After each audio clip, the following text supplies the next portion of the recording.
ನಮಸ್ಕಾರ. ಪ್ರಜಾರಾಜ್ಯ ಕನ್ನಡ ನ್ಯೂಸ್ಗೆ ಸ್ವಾಗತ. ನಾನು ರಾಮಗೌಡ ಪಾಟೀಲ್. ಹೊಸ ಮಾಡಿಸ್ರಿ ನಮ್ಮ ಹುಡುಗರ ರಾಡ್ಯಾಗ ಹೋಗಾಗ ಬರೋದ ದಿನ ಹೆಂಗ್ರಿ ರಾಡಿ ಎಷ್ಟು ಹೋಗೋದ್ರಿ. ಇದು ಹೊಸ ಮಾಡಿಸ್ರಿ ನಮ್ಮ ಹುಡುಗರ ರಾಡ್ಯಾಗ ಹೋಗಾಗ ಬರೋದ ದಿನ ಹೆಂಗ್ರಿ ರಾಡಿ. ಹುಕ್ಕೇರಿ ಪಟ್ಟಣ ಅಂದ್ರೆ ತಗ್ಗು ಗುಂಡಿಗಳ ತಾಣ. ಸುಧಾರಣೆ ಅನ್ನೋದೇ ಮರೀಚಿಕೆಯಾಗಿದೆ ನೋಡ್ರಿ.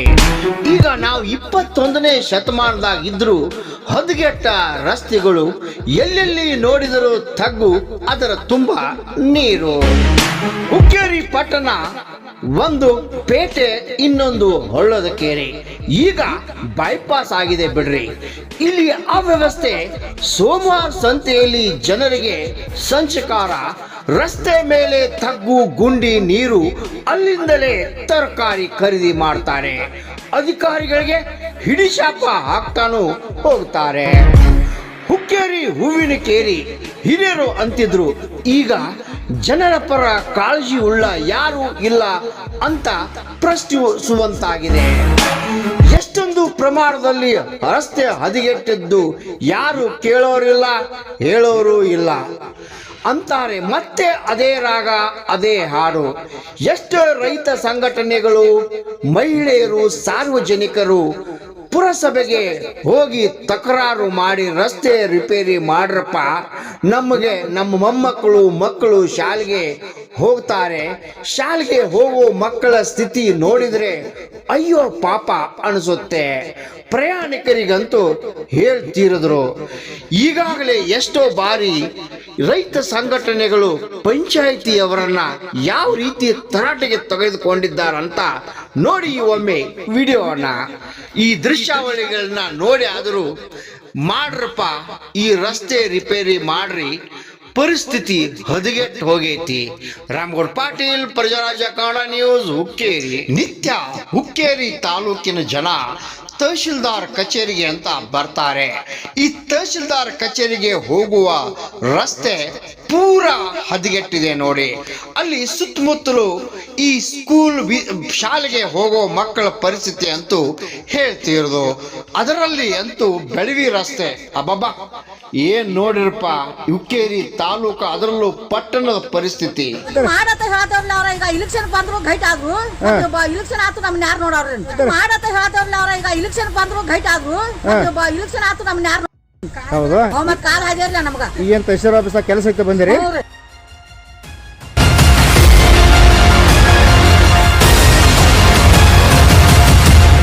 ಮಾತಾಡ್ತೀರಾಕ?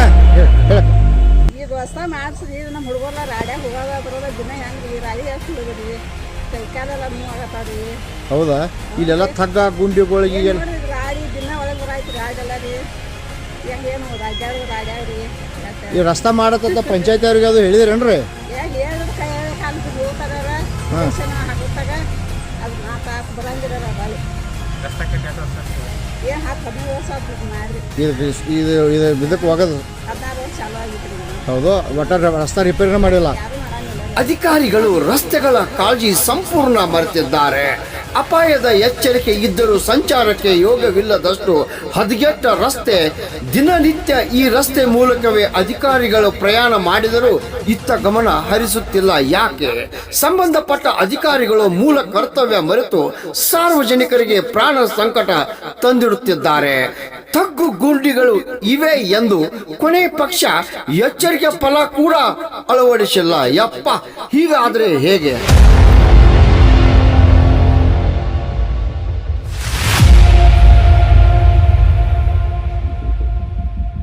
ಸರ ತಾವು ಅವ್ರ ಗಮನ ಹರಿಸ್ಬೇಕ್ರಿ. ಈಗ ಪ್ರತಿದಿನ ಅವರು ಇದೇ ರೋಡ್ಲೆ ಹೋಗ್ತಾರೆ.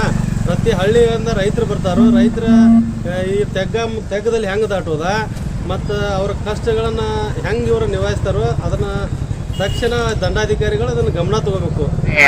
ಸಾರ್ವಜನಿಕರಿಗೆ ಏನೇ ಬೇಕಾದ್ರೂ ಆಗ್ಲಿ, ನಾವು ಆರಾಮಿದ್ರೆ ಅನ್ನೋ ಲೆಕ್ಕಕ್ಕಿದ್ದಾರೆ ಪುರಸಭೆ ಅಧಿಕಾರಿಗಳು.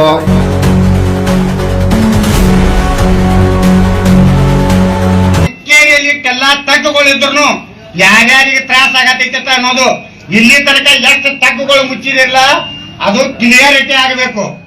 ಮೂರನೇದು ಏನೈತಲ್ಲ, ಇವೆಲ್ಲ ಬರೀ ತಾಂತ್ರಿಕತೆ, ಇವೆಲ್ಲ ಸಮಸ್ಯೆ ಇದಾವತ್ತ ಹೇಳೋದು ಅಲ್ಲ. ನೀವು ಆಲ್ರೆಡಿ ಆಗಿ ಇಲ್ಲಿ ತನಕ ನಾವು ಹೊರಗಿನವ್ರಿಗೆ ಹಾಳದ ಕೆರೆಯಾಗ ಹಾಲ್ ತರಕ್ ಹೊಂಟ್ರೆ ಈ ತಗ್ಗುಗಳು ಬಿದ್ರೆ ಆ ಕಾಂಟ್ರಾಕ್ಟರ್ ಹೇಳಿ ಹಾಳಾಗ್ಸಿದ್ವಿ ಅಂತಂದ. ರೊಕ್ಕ ಏನ್ ಮಾಡತ್ತೀರಿ? ಎತ್ತರೂ ಬಂದವ, ಸಣ್ಣ ಪುಟ್ಟ ತಗ್ಗ ಮುಚ್ಚಕ್ ನಿಮ್ ಇಂಜಿನಿಯರ್ಗಳು ಇಟ್ಟೆಲ್ಲ ಸ್ಟ್ಯಾಂಡರ್ಡ್ ಇದ್ದ, ಇಷ್ಟೆಲ್ಲ ಚೀಫ್ ಆಫೀಸರ್ಗಳು ಇದ್ದ, ಇಷ್ಟೆಲ್ಲ ದೊಡ್ಡ ಬಿಲ್ಡಿಂಗ್ ಇಷ್ಟೆಲ್ಲ ಇದ್ರು ಸಹಿತ ಯಾಕೆ ಮಾಡಕ್ ಆಗಂಗಿಲ್ಲ? ಗಲ್ಲಿದಾಗ ಆ ನೀರಿನ ಪೈಪ ಸಂಡಾಸ್ ತಂದು ಈಗ ಪೈಪ್ ಲೈನ್ ಜೋಡ್ಸಾತೀರಿ, ಅವ್ ಸರಿಯಾಗಿ ಮುಚ್ಚಾತಾರೋ ಇಲ್ಲ ತಂದು ಎಲ್ಲೂ ನಿಮ್ಗೆ ವ್ಯವಸ್ಥೆಗಳಿಲ್ಲ. ಆಫೀಸ್ದಾಗ ಕೊಂಡೋದೈತಿ, ಮನೆಗೆ ಹೋಗೋದೈತಿ, ಲಕ್ಷ ಗಂಟ್ಲೆ ಪಗಾರ ಸರ್ಕಾರಿ ನಮ್ಮ ತೆರಿಗೆ ದುಡ್ಡನ್ನ ನಿಮ್ಗೆ ಕೊಟ್ಟು ಏನಿಲ್ಲ ನಿಮ್ ಕಡೆ ಅದ್ರಿ ನಮ್ಮ ತಾಂತ್ರಿಕತೆ ಐತ್ರಿ, ನಮ್ಮ ಟೆಕ್ನಿಕಲ್ ಐತ್ರಿ, ಇವನೇ ಕೇಳ್ಕೊತ್ ಕುಂಡದ ನಾವ ಅಲ್ಲಿ ಇವನೇ ಕೇಳ್ಕೊತ್ ಕುಂಡೋದೈತೆ ನಾವ.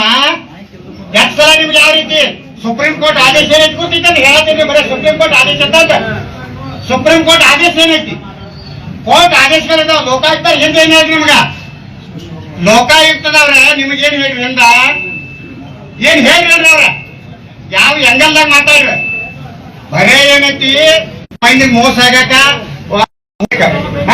ಎಲ್ಲಿ ಏನ್ ಆಗತೈತಿ, ಯಾವ್ದು ಆಗತೈತಿ ಅನ್ನೋದು ಯಾಕೆ ಆಗಂಗಿಲ್ಲ ಇದನ್ನ ಹೇಳ್ರಿ ನಂಗೆ ನೋಡೋಣ ಇಲ್ಲಿ ತನಕ ನಿಮ್ ಕಡೆಯಿಂದ. ವಯಸ್ಸಾಗೈತಿ ನಮ್ಗೆ, ದಿನ ಅದಾಡಬೇಕು. ಪಂಚಾಯತ್ ಅವರು ಒಂದು ಕಡಕ್ಕೆ ಹೋಗಂಗಿಲ್ಲ, ಒಂದು ರೋಡ್ ರಿಪೇರಿ ಮಾಡಂಗಿಲ್ಲ, ಪಾಳೆ ಮಾತ್ರ ತುಂಬ್ಕೋತಾರೆ. ಅಲ್ಲ ನೀವು ಹೋಗಿ ನೀವು ಹೇಳಿದಿರಲ್ಲ, ನೀವು ಹೇಳಿದಿರಲಿ ಹಾಕತ್ತೆ ಒಂದ್ಸಲ ಹೇಳಿದವ್ರಿಲ್ಲ, ದೊಡ್ಡವ್ರು ಇರ್ತಾರ ಅವ್ರ ಮುಂದೆ ಹೇಳೋದಿರಲ್ಲ, ಡೈರೆಕ್ಟ್ ಅವ್ರಿಗೆ ಹೇಳಕ್ ಬರಂಗಿಲ್ಲ. ಓಣ್ಯವ್ರ ಕೂಡಿ ಹೇಳ್ಬೇಕಿರಲ್ಲ ಎಲ್ಲರೂ. ನಿಮ್ಮ ಇಲ್ಲಿ ಮೆಂಬರ್ಗಳು ಎಲ್ಲಿದಾರ ಗೊತ್ತಿಲ್ಲ, ಅವ್ರ ಪೈತನೇ ಇರಂಗಿಲ್ಲ. ಅವ್ರು ಸತ್ತ ಬಿಡಿದಾರಂದ್ರಿ? ಹಾಂ ಹಾಂ, ದಿನ ಇಲ್ಲೇ ಹಿಂಗೆ ಐತರಿ? ಆಯ್ತು, ಮತ್ತೆ ಮನಿನೇ ಇಲ್ಲಿ, ಮತ್ತೆ ಇಲ್ಲಿ ಆಯೋನ್ ಮ್ಯಾಲೆ ಯಾಕೆ ಬರ್ತೈತಿ? ಅಲ್ಲ ಇಲ್ಲಿ ತಹಶೀಲ್ದಾರ್ ಆಫೀಸ್ ದಿವಸ ಮಂದಿ ಹೋಗ್ತೈತಿ ಎಲ್ಲ ಐತಿ, ಇದ ರೋಡ್ ಹಿಂಗಾದ್ರೆ ಹೆಂಗ್ರಿ? ಮೇನ್ ಹುಕ್ಕೇರಿ ತಹಸೀಲ್ದಾರ್ ಆಫೀಸ್ ಐತ್ರಿ. ಹಾಂ, ಅದೇ ರೋಡ್ ವ್ಯವಸ್ಥೆ ಇಲ್ಲ ಅಂದ್ರೆ ಮತ್ತಿನ್ನು ಹುಕ್ಕೇರಿ ವ್ಯವಸ್ಥೆ ತೊಗೊಂಡು ಏನು ಮಾಡವ್ರದ್ರಿ ನೀವು? ಇಡೀ ಹುಕ್ಕೇರಿ ತಾಲೂಕು ಮಂದಿ ಎಲ್ಲ ಬರ್ತೈತಿ. ವಯಸ್ಸಾಗೈತಿ ನಮ್ಗೆ, ದಿನ ಅದಾಡಬೇಕು. ಪಂಚಾಯತ್ ಅವರು ಒಂದು ಕಡಕ್ಕೆ ಹೋಗಂಗಿಲ್ಲ, ಒಂದು ರೋಡ್ ರಿಪೇರಿ ಮಾಡಂಗಿಲ್ಲ, ಪಾಳೆ ಮಾತ್ರ ತುಂಬ್ಕೋತಾರೆ. ಅಲ್ಲ ನೀವು ಹೋಗಿ ನೀವು ಹೇಳಿದಿರಲ್ಲ, ನೀವು ಹೇಳಿದಿರಲಿ ಹಾಕತ್ತೆ ಒಂದ್ಸಲ ಹೇಳಿದವ್ರಿಲ್ಲ, ದೊಡ್ಡವ್ರು ಇರ್ತಾರ ಅವ್ರ ಮುಂದೆ ಹೇಳೋದಿರಲ್ಲ, ಡೈರೆಕ್ಟ್ ಅವ್ರಿಗೆ ಹೇಳಕ್ ಬರಂಗಿಲ್ಲ. ಓಣ್ಯವ್ರ ಕೂಡಿ ಹೇಳ್ಬೇಕಿರಲ್ಲ ಎಲ್ಲರೂ. ನಿಮ್ಮ ಇಲ್ಲಿ ಮೆಂಬರ್ಗಳು ಎಲ್ಲಿದಾರ ಗೊತ್ತಿಲ್ಲ, ಅವ್ರ ಪೈತನೇ ಇರಂಗಿಲ್ಲ. ಅವ್ರು ಸತ್ತ ಬಿಡಿದಾರಂದ್ರಿ? ಹಾಂ ಹಾಂ, ದಿನ ಇಲ್ಲೇ ಹಿಂಗೆ ಐತರಿ? ಆಯ್ತು, ಮತ್ತೆ ಮನಿನೇ ಇಲ್ಲಿ, ಮತ್ತೆ ಇಲ್ಲಿ ಆಯೋನ್ ಮ್ಯಾಲೆ ಯಾಕೆ ಬರ್ತೈತಿ? ಅಲ್ಲ ಇಲ್ಲಿ ತಹಶೀಲ್ದಾರ್ ಆಫೀಸ್ ದಿವಸ ಮಂದಿ ಹೋಗ್ತೈತಿ ಎಲ್ಲ ಐತಿ, ಇದ ರೋಡ್ ಹಿಂಗಾದ್ರೆ ಹೆಂಗ್ರಿ? ಮೇನ್ ಹುಕ್ಕೇರಿ ತಹಸೀಲ್ದಾರ್ ಆಫೀಸ್ ಐತ್ರಿ. ಹಾಂ, ಅದೇ ರೋಡ್ ವ್ಯವಸ್ಥೆ ಇಲ್ಲ ಅಂದ್ರೆ ಮತ್ತಿನ್ನು ಹುಕ್ಕೇರಿ ವ್ಯವಸ್ಥೆ ತೊಗೊಂಡು ಏನು ಮಾಡವ್ರದ್ರಿ ನೀವು? ಇಡೀ ಹುಕ್ಕೇರಿ ತಾಲೂಕು ಮಂದಿ ಎಲ್ಲ ಬರ್ತೈತಿ.